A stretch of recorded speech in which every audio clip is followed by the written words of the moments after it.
আসসালামু আলাইকুম প্রিয় ভাইয়েরা, যারা হেড গ্যাসকেট লাগান, হেড গ্যাসকেটে লাগাবার পরে কেউ হয়তো বা অয়েল দিয়ে হেড গ্যাসকেট করেন, কিন্তু আমি মলিকট দিয়ে করি। মলিকট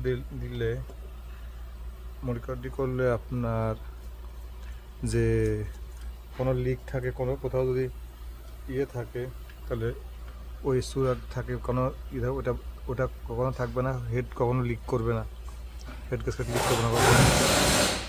এই জন্য আমি এই মলিকট দিয়ে অয়েল হয়েছে অনেকটাই থিঙ্কের কারণে ওটা করে না। আপনি যখন টাইট দেওয়ার পরে ওটা চলে যায়।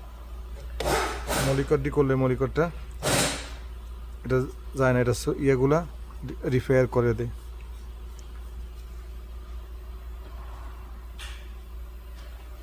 তাই আমি যখনই